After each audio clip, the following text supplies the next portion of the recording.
going live. It says going live. I see little dots lining up. This is Trisha O'Connor with Frida Reba Darcy hanging out here underneath the table almost. And we are the Bonsai Balcony, and this is Saturday Night Live Bonsai. Welcome, one and all, tonight. It is my honor to bring on the show uh, what I consider to be one of my teachers when it comes to pine trees. This tree is one of my is something that brought me along quite a bit when it comes to Japanese black pines. I kind of got on the program a little bit, kind of got on the horse a little bit with this tree, and to that end, tonight we are going to work on this tree a little bit. I think it's a good time. It's looking pretty good. Um, we're going to start with the backstory on this guy. I named it. It's simply P is what it is now. It didn't start off as simply P. It started off. Um, I would say it started off with me with me needing to learn some lessons, with me needing to be humbled somewhat. When I got this pine tree, I had two others, and they were I had three others, and they were two of them were very very impressive. I found a deal, what I thought was a deal, on a cork bark Japanese black pine, and I had that much money, and I was like at the right place at the right time, and I went, bam, we have a black pine now. Boom! Not only do we have a black pine, but we have a pretty bad Japanese black pine. So that was my introduction into pine, and then right sometime after that, I acquired a 17 year from seed Japanese black pine that I got from Jonas, and I've had that going on for 3 years. So I have to constantly remind myself to stop referring to it as a 17 year from seed that I've had for 3 years. But again, really nice show tree. When I bought that, he was contemplating taking it or the one next to it uh, to a show with him in New York. And I bought one, and I think he took the other, I believe, is the way I understood it at the time. And so again, a really, really nice tree. And when I got that tree, I got a seedling right along with it. I went, you have really two nice trees, and you're not really sure that you quite know. We just know to worry, and we know to watch, and we know not to let it get dry and all that kind of stuff. But so then I got a seedling, and I thought, well, this is something that we're actually growing. I won't be afraid to do stuff to this one. These two, I'm afraid to touch because they're perfect, and they were. Um, but along the way, I ordered a year later, a year would go by. My seedling was doing okay. I had learned that I could wire it and do stuff to it, and then if I wired it and bent it all up, that that it would back bud. And about that same time that I'd learned that, I'd had it for maybe 6 months before I actually had the nerve to do things to the seedling. And as soon as I started doing some folding and bending to it, and I saw how much it back, the back buds came out on it. I found that really encouraging. And also, I had this tree. This tree was a gift.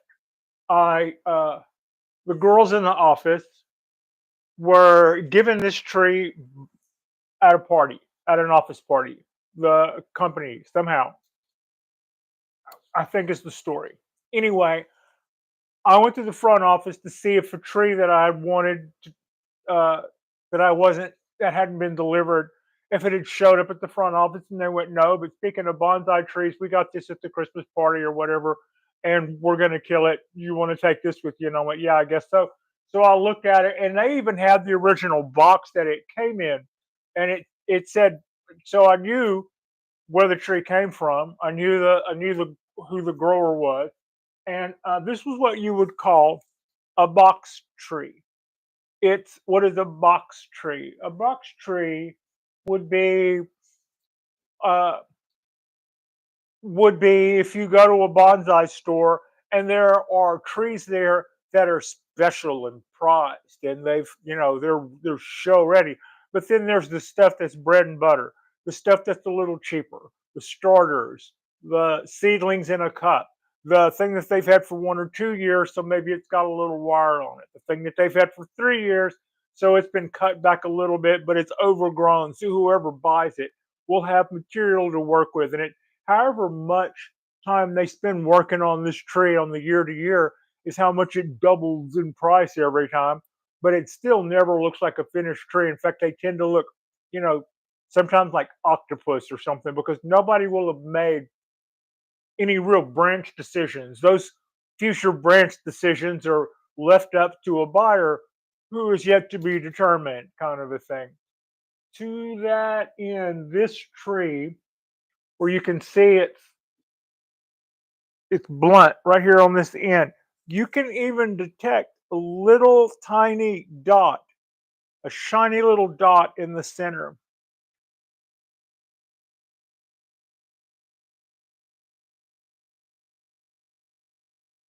Okay. What this is a thick trunk about this big around, and it goes forward and it makes an L. And right there where it makes that L is where that shiny blunt end is.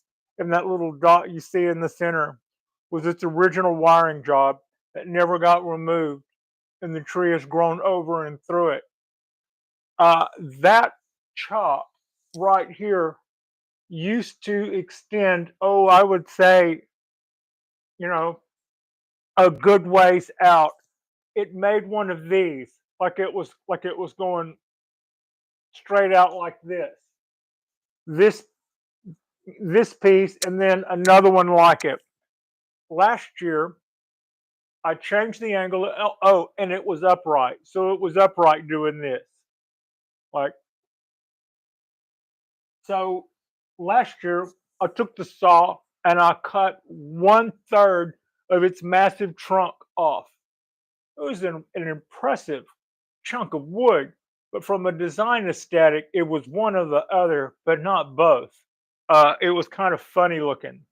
So I might have decided to leave it longer and leave more gin or something, but I didn't. I cut it where I did, and then so I took it from there to this way, and then cut one of those off, or I guess they cut one of those off. So it's now doing this, and all of these roots that were under the ground are now underneath here, and we packed that in peat moss. Now that's not all we did to this tree. We also did the candles. We also wired it. We also styled it. I also the branches that you see 1, 2, 3, 4, 5, 6.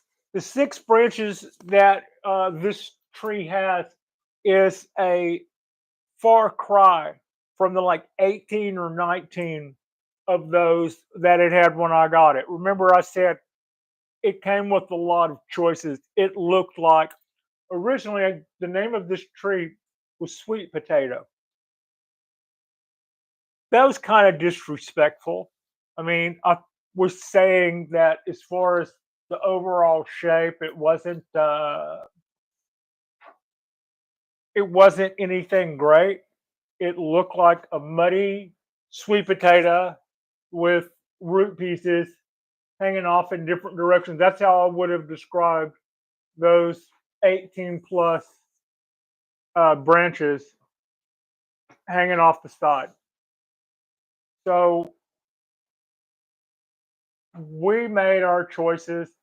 We cut the ever living heck out of this thing, cut it back, and did all this work.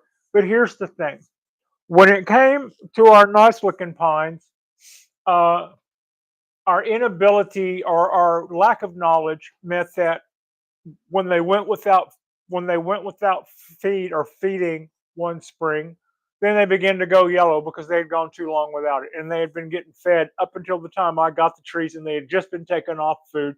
So when it came time to go back with food, um, when it came time to go back with food, I didn't know to do that. And so by the time they started yellowing, it was almost time to take them off again. And I had totally missed. I had totally missed that round through inactivity, no knowledge on my part. How are you doing there, Johnny?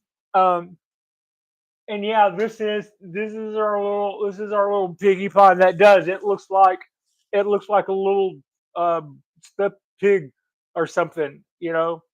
But what we're going to do tonight is I would like to clean up the topsoil. This year we've decided all bets are off.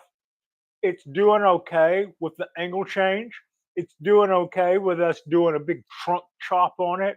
It's doing okay with our matted parts of roots. We've got enough moss on most of that I don't think it's about to go falling off yet. On the other side, there's signs where it's broke down some, but at the same time, if I could zoom in, and I'm not, but if I could zoom in, you would see what you think you see is true. Um, this is some heavy woody roots right here that are already exposed. That's all the stuff we want to see. We want to see all of this stuff that comes out to get really thick and heavy and rooty. And by the time all of this stuff finally does wear down, that it will add to the base that's up here. Otherwise, what we want to do away with is I have a taper issue right here. The trunk is really thick, and then right here is where it went into the ground, and it got really small. What I would like to do is take and have my roots come all the way out into here, and have all of this be really thick, woody, the way Japanese black pines tend to do. Hi, Lee. Um, and then have that be a more pleasing base to look at on this guy. Other than that, I think that we've set Simply P up to be a stunning tree at some point. I think this was your basic box tree. It was you could go to this little bonsai site where uh, where they sell trees, and you would see that they have some exquisite trees, and then they also have some grown by the table box trees. And box trees to me are kind of the same thing as saying dogs from a puppy mill. Um, they're just done in mass, and they're not given the attention or the love or the care they necessarily need. But hopefully they find that somewhere. Um, So that's kind of what we have going. The tools that I have tonight are also, I might do some work on the front of this tree because it's time to think about what to do with this. What I have at my disposal tonight are my trusty weenie skewers.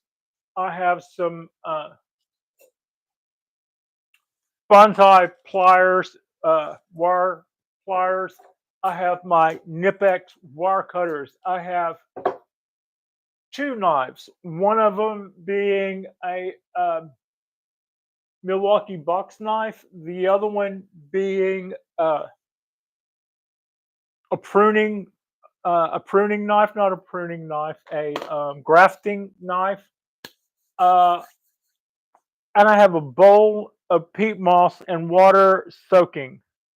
So yeah, what I want to do tonight is repair our little peat moss, piggy, give uh, more area for more roots to do more cool stuff. Excuse me. And then I want to look at this. This might get some wire removed, or I might leave it on and take one branch and see if I can pretzel it on down further. I've got something I need to do something over here, and I'm not exactly totally sure which way I want to go with that yet. Also, failed to mention, I've got a pair of channel locks standing by, and I've got some bamboo chopsticks that I use right now. I'm using this bamboo chopstick to try to mix this peat moss better. Right now, I've got very, very, very dry peat moss floating on top of a bowl of water, and I'm trying to mix that up a little bit so I can get some mud going. Also, this tray of substrate is a tray of substrate for me to use as top dressing as I need to, and also give me a little bit of room to work without dumping all of this out directly on the floor. So I'm using this tray, but I also may scoop out of it. Yeah, that's it. Beautiful day today. We shot out on the balcony. It's cold, not really cold. It's 60, mid 60s, and breezy. So very little watering today. The breezy part meant that we had to water some, but not much and not everything. It's been so temperate. Yesterday's heavy watering took care of a lot of our needs. I'm finally getting this all to mix up well. It's starting to get kind of thick. Uh, I almost have a mud pie consistency, I would say. Those of you who are remember being connoisseurs of mud pies, got that good. Yeah. So yeah, that'll be something here. All right. A little bit of weeding to do, not a whole lot, just a little. Might as well get that done first. Okay. That's okay.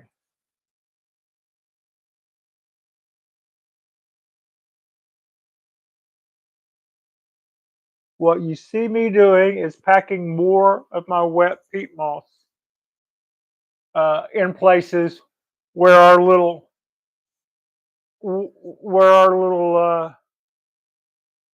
peat moss pig has cracked or fractured or something. Also, it's separated a whole lot here from the trunk. There's a big gap. I know that when I first did this, I would have done that quite a bit uh, quite a bit tighter to the trunk than that. And what I'm pretty sure I'm looking at is evidence of the roots pushing uh, pushing that moss around. It's just pushing it all around. And so now we're kind of filling up our cracks a little bit. It's okay if some of this extra stuff falls off. We want whatever will go in there to go in there and do what it's going to do.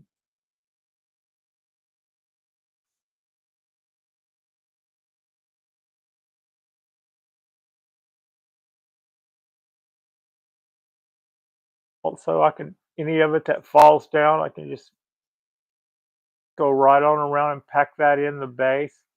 But it's been largely very successful. We had got our green moss.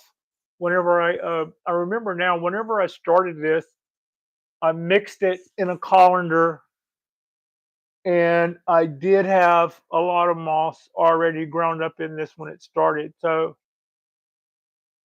that went a long way to holding this together. I was really concerned in the beginning about it staying together for like the first 6 months or so. And what I would do stuff. I remember I took a piece of pantyhose and stretched it over here and thought that I would water it through that.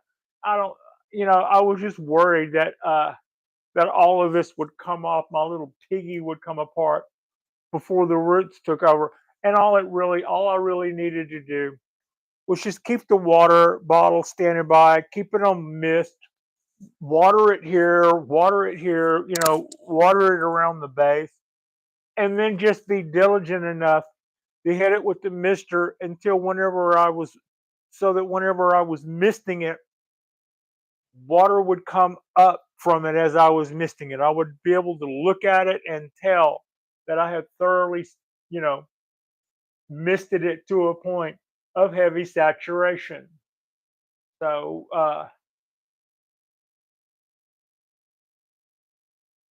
I was pretty diligent about that, and it paid off. And it paid off in the way that we got all of these roots to hang in there and do what they were supposed to do in that big direction change that they needed to pull. So all the roots that had been growing in here for over a year, God knows how long, were now up here and filling in that. So we just want that to keep going. Yeah, that's playing right into our evil hands. Like I said, you could see before I started covering it up, there was that one large root already exposed, and there's a whole lot more right in here that can be seen.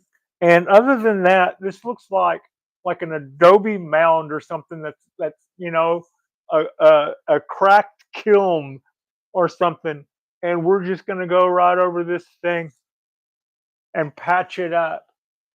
Uh, yep, that's just what we're doing now.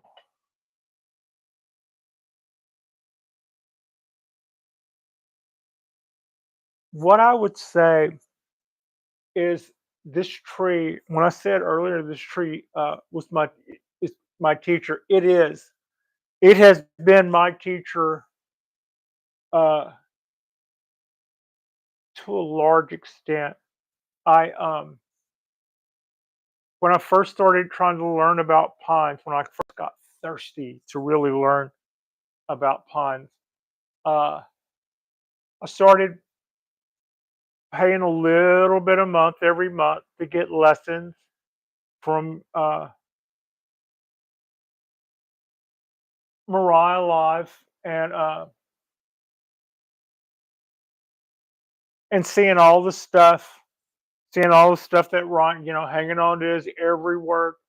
And but then I also bought a couple of nice trees from Jonas at Bonsai Tonight, who is very fortunate to me. I know him not only as a bonsai master, but as but as a local, almost a neighbor. So that's just awesome. That's just what a perk. That was just totally. Uh, so those people have, to whatever degree, are not responsible for anything that I've ever said or done that's wrong in the way of bonsai. I am just saying that I have trolled them for information, everything I could possibly learn when it came to pines. So I so appreciate those guys. And then along the way, there are the little things. There's the pine tree that you gave a funny name to. I think I just got peat moss in the center of my forehead. There's that little pine tree that you gave a little whimsical name to out of disrespect, that at some point began to look greener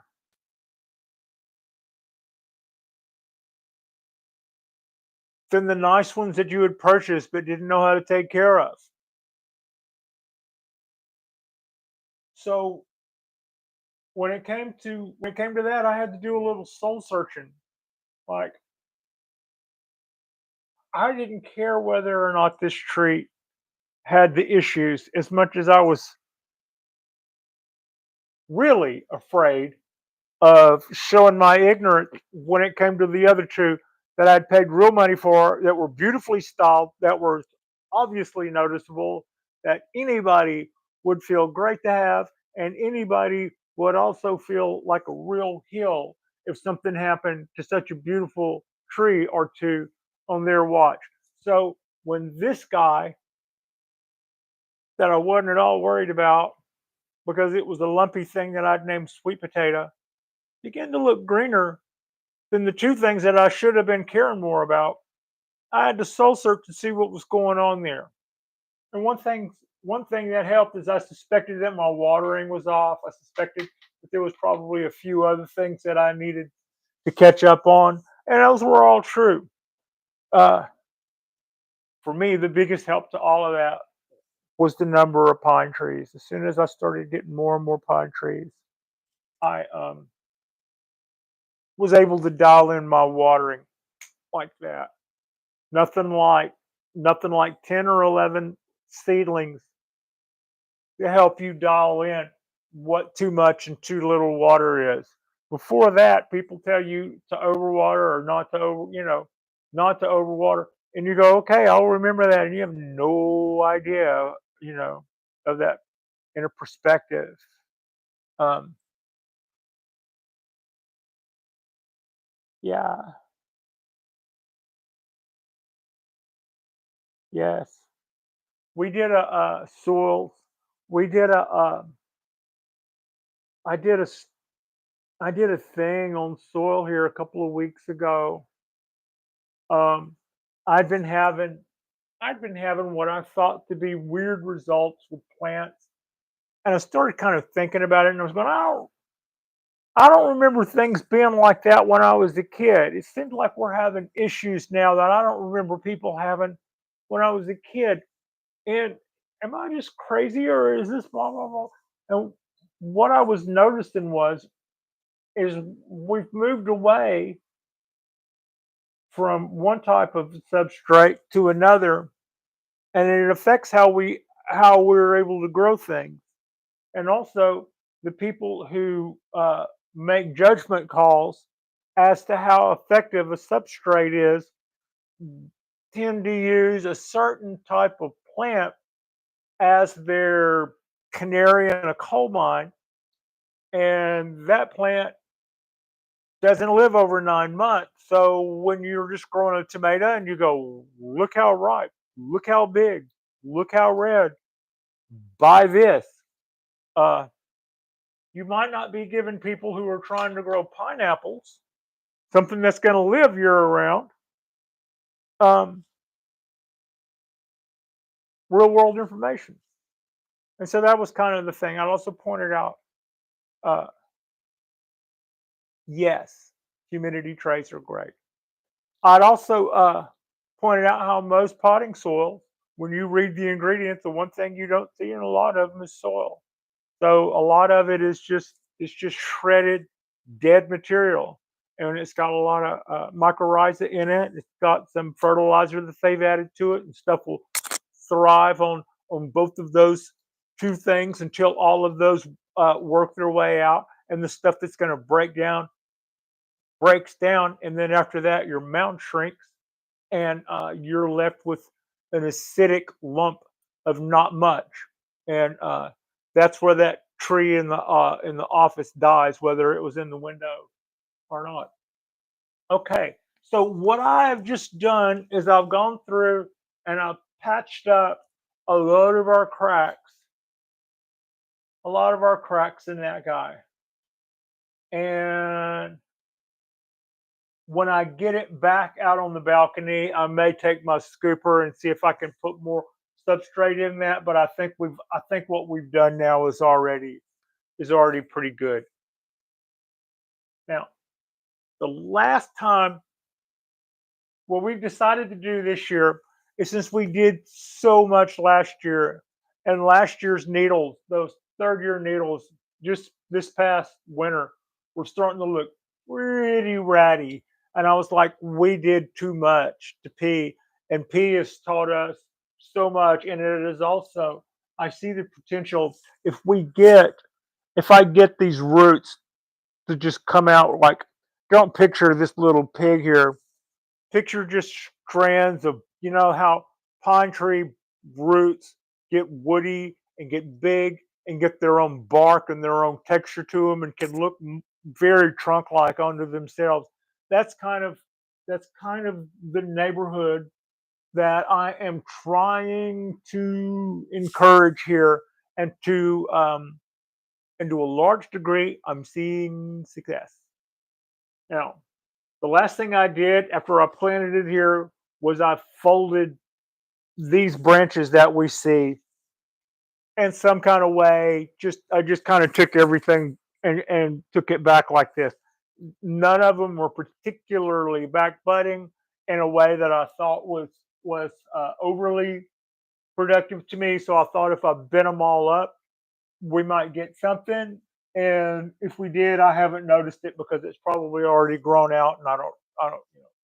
But here's what I do see a potential for a shape here. If we can just if I take what's left and allow it to grow out and to get thicker, it's not going to look too contrived. Once this gets thicker and has some bark on it, I think it'll look okay. This part, however, this bottom branch here, it's pointed back at itself, and the longer it grows, the longer it's going to go towards here. And that was something that I thought might be a cascade, but I didn't have enough material there to make it go down another another loop. So now is the time that we put it off until, and I'm going to go in there and see what I'm going to go in here. This is me being explorer. This is exploratory stuff here to see what's possible. The main thing I don't want to do is I don't want to pull on this and pull the dang tree up behind it.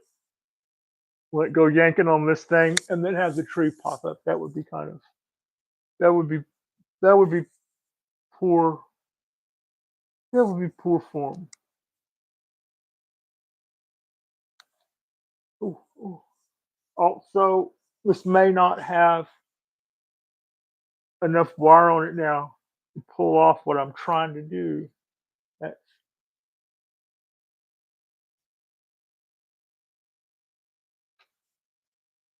but I remember, but we could also cut this. I mean,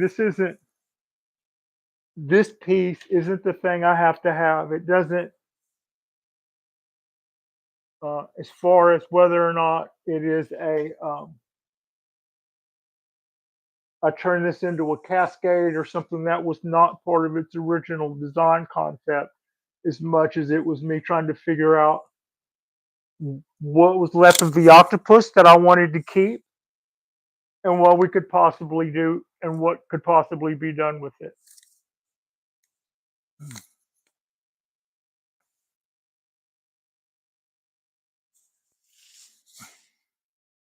Okay. I've got this going in a more frontward direction already. I'm going to try.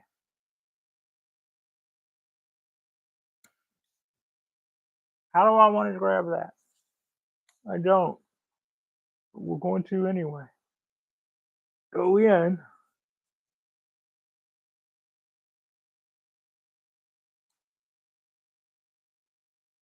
and around.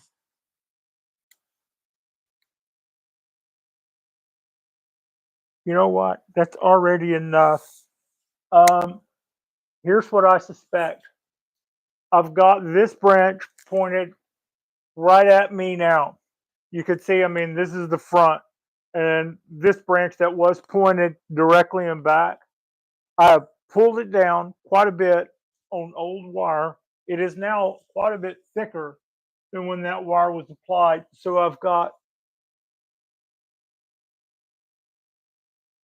less influence with that wire than I had when I originally applied it, but I brought that branch 2/3 of the way around, and I'm at no harm, no foul, except for these 4 needles. Except for these 5 needles, no harm, no foul. Uh, if we lose that bud, we lose that bud. I wouldn't care, but I don't think we are. I think that if it stays, bring it around, Pat. If it stays like that, and the sun is out there where you, the viewer, is, and I think this bud will probably find the sun, which will play right into our evil hands. I had always played with the option of cutting down that lower branch. Also, when you do take something down that low, uh, you run that risk. But rather than do anything or decide to cut it, uh, a couple of times ago, I decided to just work with it and see what it could become. And this is about the second or third time I've decided to do that. That just came around a little bit more. That's about all we're going to get out of that wire, though, I think. Yeah.